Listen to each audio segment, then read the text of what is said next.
माधोपुर में गेंदा सेठ बहुत प्रसिद्ध थे। देखा जाए तो आसपास के कई गांवों में उनके जैसा अमीर और उनके जैसा भुक्कड़ कोई दूसरा आदमी नहीं था। कई दिनों से गांव में डाकुओं का आतंक था।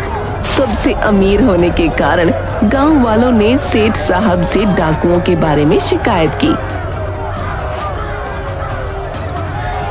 अपने बड़प्पन में सेठ जी ने भी गांव वालों को भरोसा दिला दिया कि वो डाकुओं को पकड़कर पुलिस के हवाले कर देंगे।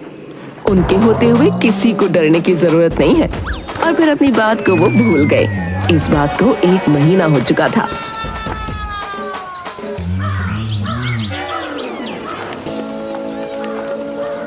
एक दिन सेठ जी एक भव्य महल में अपने खाने की बड़ी सी टेबल पर बैठे हुए थे।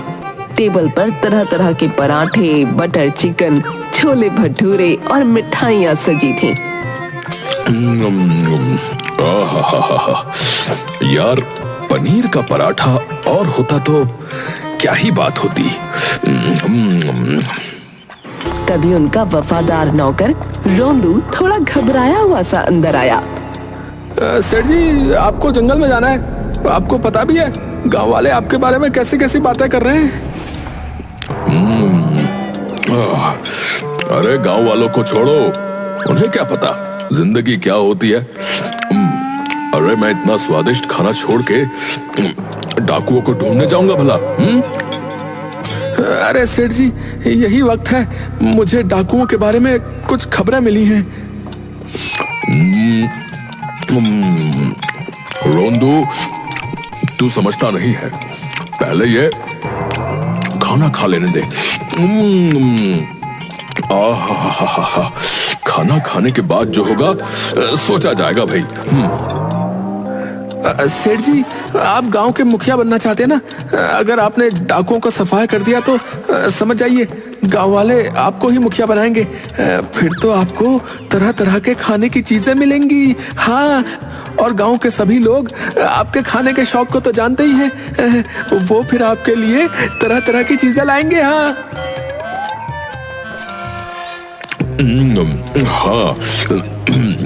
अरे बात तो तू समझदारी की ही कर रहा है। अच्छा तो बता, क्या खबर है फिर? रोंदू सेठ जी को समझाते हैं। जंगल में डाकुओं ने अपना डेरा डाला हुआ है। अगर हम वहां जाएंगे मालिक, तो डाकू हमसे मिलने जरूर आएंगे और हम किसी ना किसी बहाने डाकुओं को पैसे देकर गांव से बाहर भगा देंगे। बस फिर हो जाएगा अपना काम। लेकिन एक बात बता कि बिना खाने के मैं भला जंगल में कैसे रहूंगा यार? अरे आप उसकी चिंता ही ना करो मालिक। अपनी बग्गियों में आपकी पसंद का खाना होगा। अरे सेठ जी, मुखिया से राजा बनते फिर आपको देर नहीं लगेगी, बता रहा हूँ। क्या कहा? राजा? तो फिर देर कैसी, तैयारी करवाओ। हम आज ही निकलते हैं रोंदू। राजा बन गया तो विदेशी खाना भी मिलेगा, लेकिन पहले ये जरा अचार खा लूं। वाह वाह वाह वाह। रोंदू मुस्कुरा दिया और सेठ जी के जंगल जाने की तैयारी होने लगी।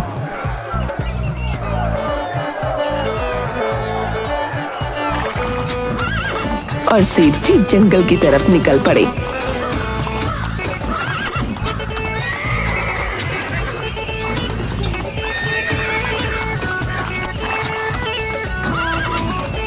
गेंदा सेठ रोंदू एक शानदार बग्गी में सबसे आगे जंगल के रास्ते पर जा रहे थे।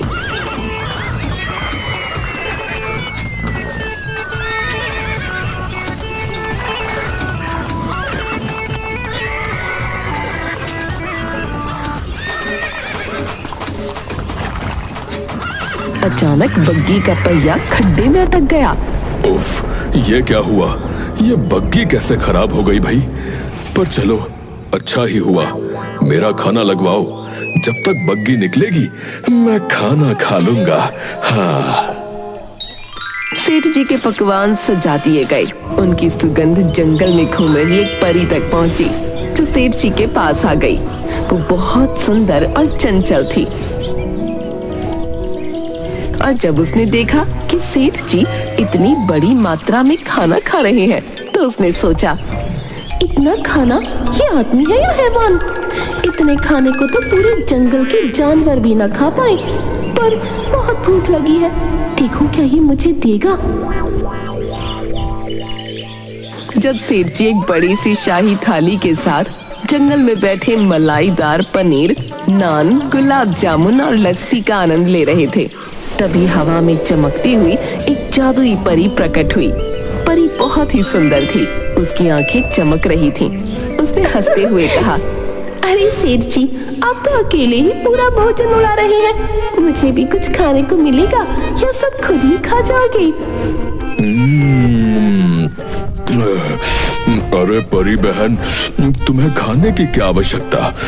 तुम तो जादू से खुद ही खाना बना सकती हो। बस परी को ये सुनकर गुस्सा आ गया। उसने अपनी जादुई छड़ी घुमाई, सेठ जी का पूरा खाना गायब हो गया। सेठ जी की हालत खराब, आंखें फटी रह गईं, मुंह से गुलाब जामुन गिर गया। अरे अरे, ये क्या कर दिया तुमने? अरे अरे, मेरा भोजन कहाँ गया? कहाँ गया मेरा खाना? परी ने ठहाका लगाते हुए कहा, जब तक मुझे नहीं खिलाओगे तुम्हारा खाना वापस नहीं मिलेगा। लेकिन सेठ जी भी कुछ कम नहीं थे।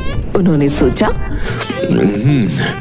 अगर ये परी गुस्से में है तो इससे मीठी मीठी बातें कर लेता हूँ और फिर इसको मना लूंगा। हाँ। सेठ जी ने धीरे धीरे मुस्कुराते हुए कहा, अरे परी बहन, तुम तो कितनी सुंदर हो। तुम्हारी चमक से तो सूरज को भी जलन आ जाए। तुम्हारी मुस्कान देखकर तो खाना खुद ही तैयार हो जाता है। परी थोड़ा शर्मा गई और खुश होकर बोली, अब ठीक है, तुम्हारा खाना वापस कर देती हूँ। और छपाक, सेठ जी का पूरा भोजन फिर से उनकी थाली में आ गया। सेठ जी ने चैन की सांस ली और झटपट खाने में लग गए। ना चाहते हुए भी सेठ जी ने परी को खाना खिलाया। परी भी खुश हो गई और सेठ जी को जादुई शक्ति देकर गायब हो गई। इतनी देर में सेठ की बग्गी भी खड्डे से निकल गई थी। सेठ जी की बग्गी कुछ आगे चली कि तभी जंगल में रहने वाले जादूगर सिंह बाहु को सेठ की गाड़ियों से आती पकवानों की खुशबू अपनी तरफ आकर्षित करने लगी। इतना स्वादिष्ट खाना उसने कभी देखा नहीं था। उसने सेठ जी से मिलने का मन बनाया।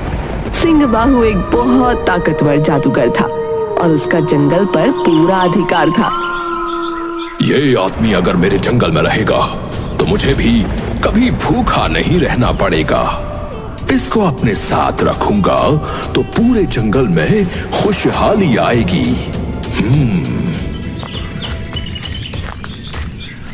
सेठ जी, तुम इतने अच्छे इंसान हो जो कभी भी भूखे नहीं रहते। मुझे लगता है तुम मेरे जंगल में रहकर बाकी सबको भी यहाँ पर प्रसन्न रखोगे। क्या तुम मेरे साथ रहना पसंद करोगे? ठीक है, मैं तुम्हारे जंगल में रह लूंगा, लेकिन शर्त यह है कि मेरा ये खाना कभी भी खत्म नहीं होना चाहिए। तुम ऐसे मंत्र मारो कि मेरे पकवानों की हांडियां कभी खाली ही ना हो। ऐसा ही होगा, तुम बस खाओ और खिलाओ, ये खत्म नहीं होगा।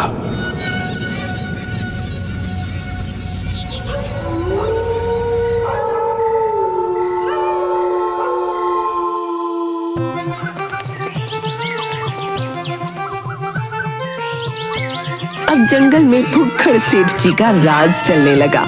हर पेड़, हर पक्षी, हर जानवर उसके पास आता। सेठ जी, आज क्या खिला रहे हो? देखो, हर दिन कुछ नया। आज शाही पुलाव है, कल मलाई कुल्फी। तुम लोग खाओ और प्रसन्न रहो, ठीक है? लेकिन इस बीच एक दिन सिंह बाहु से मिलने उसका दोस्त एक आंख वाला शैतान आ गया।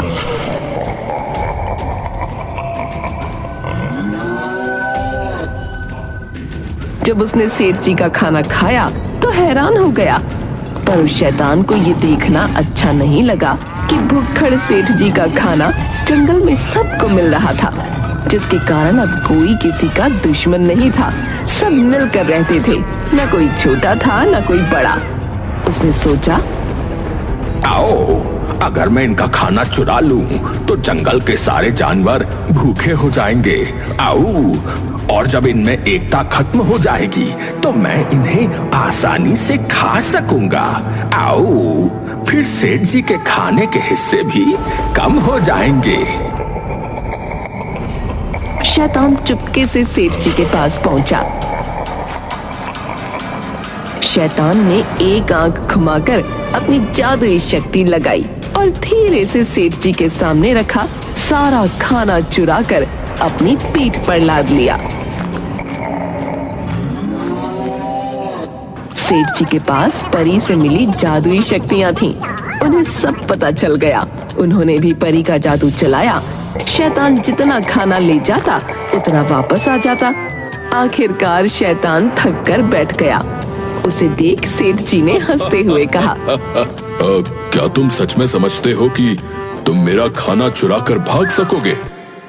आओ ढिक्की चिक्की, अब कोई नहीं बचा सकता तुम्हें। आओ। लेकिन सेठ जी ने शैतान को सबक सिखाने के लिए तुरंत अपनी चाल चली।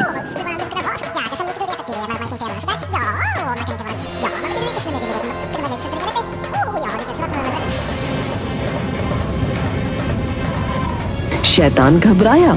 खाने की खुशबू उसे भी पागल कर रही थी।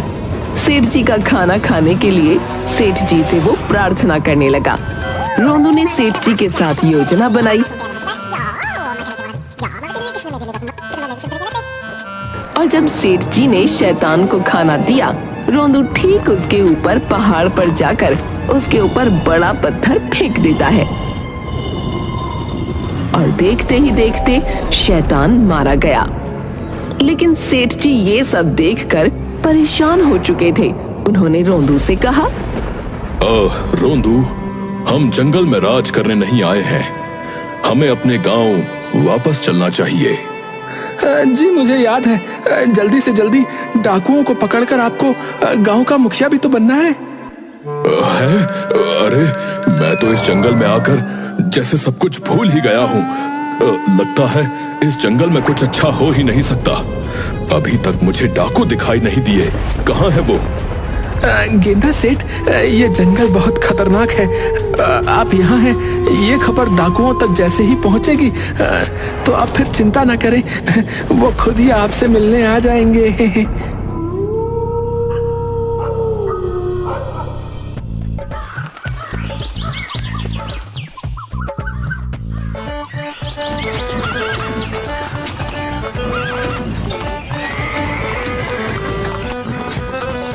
अरे रोंदू, मेरे खाने का सब सामान तो रख लिया था ना। मुझे और किसी की चिंता नहीं है। बस मेरा खाना जो है वो हर समय मेरे साथ होना चाहिए।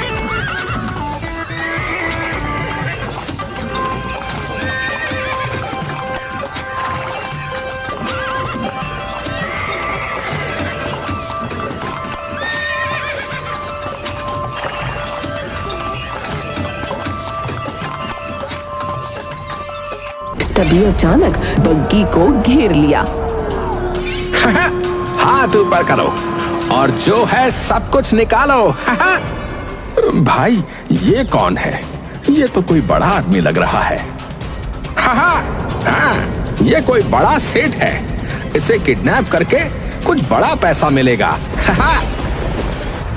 अरे ये हवा कितनी ताजी है। अगर इस समय गरम गरम पकौड़े और बढ़िया चाय हो जाए तो मजा ही आ जाए। अरे तुम लोग खड़े क्यों हो? तुमने सुबह कुछ नाश्ता किया था या नहीं?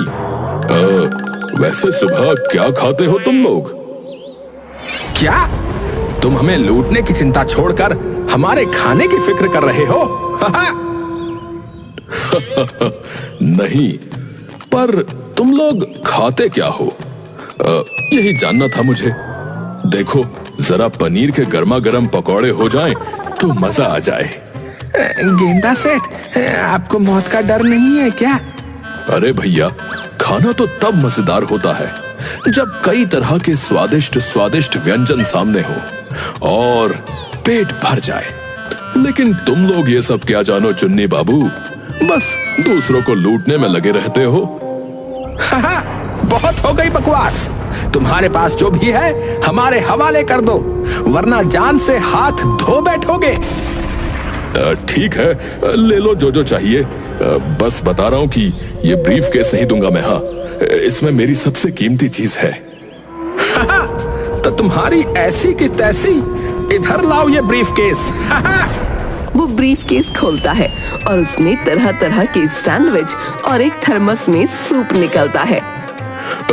डाकू जी, तुम्हारे लिए हमने खास खाना बनवाया है।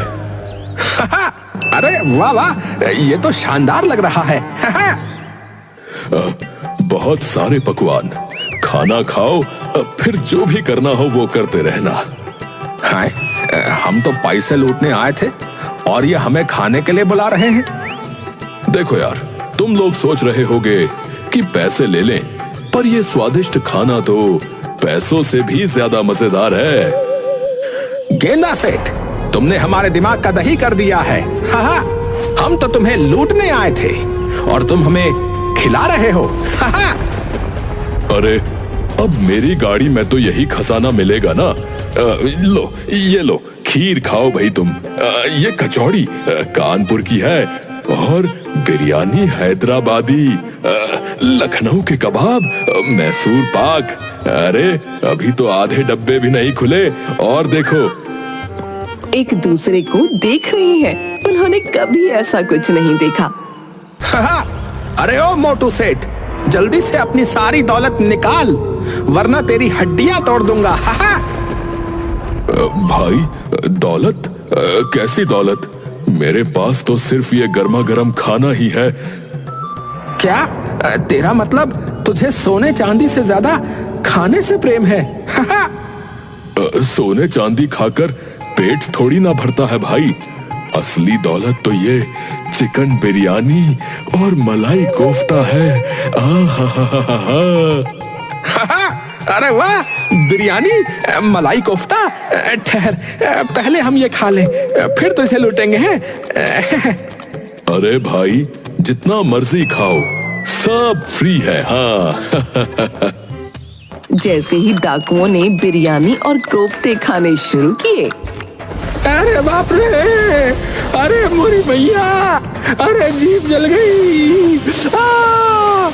अबे ये खाना है, मिर्ची का बम है। हाय रे, मेरी आते है, पेट में आग लग गई है भैया, धुआं आ रहा है। अबे पानी लाओ, नहीं तो मैं जल जाऊंगा। असल में सेठ जी ने पहले ही अंदेशा लगा लिया था कि कोई उनका खाना चुराने आएगा, इसलिए उन्होंने खाने में ढेर सारी लाल मिर्च और हरी मिर्च मिला दी थी।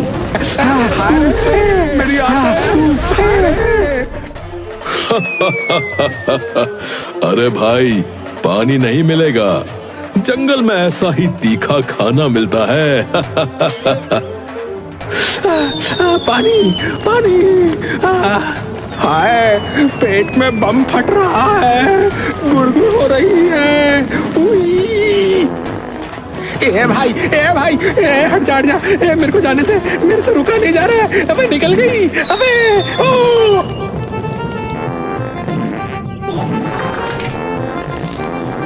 अरे, मैं तो बेहोश हो रहा हूँ, लूज मोशन से लग रहा है कि मर ही जाऊंगा। भगवान। सेठ जी, बस करो, हम लूटपाट छोड़ देंगे, हमें माफ कर दो। सरदार, क्या तुम्हारे लिए एक और पराठा बना दूं?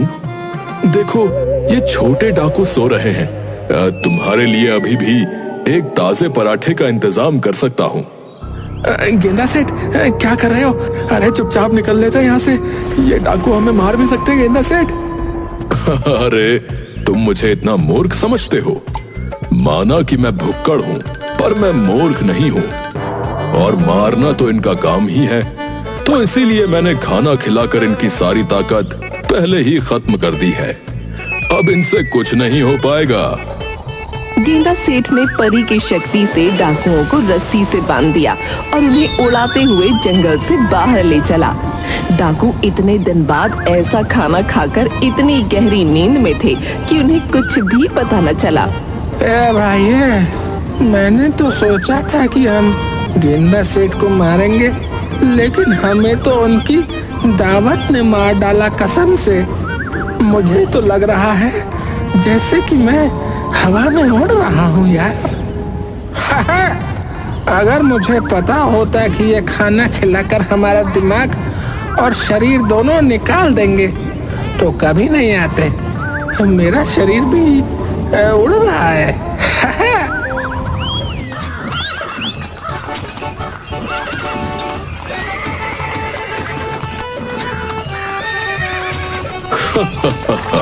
रोंदू, ये डाकू कभी नहीं समझेंगे कि खाने का मजा क्या होता है। इनको ये पता चलेगा कि गेंदा सेठ के साथ दोस्ती स्वीकार करनी चाहिए, पर दावत नहीं। गेंदा सेठ, आपने तो उनकी जान ही निकाल दी, वो भी खाना खिला कर। भाई, जब तक पेट ना भरे कुछ भी काम नहीं होता। अब तुम चलो मेरे साथ, हम जो है तब तक एक पराठा और खा लेते हैं।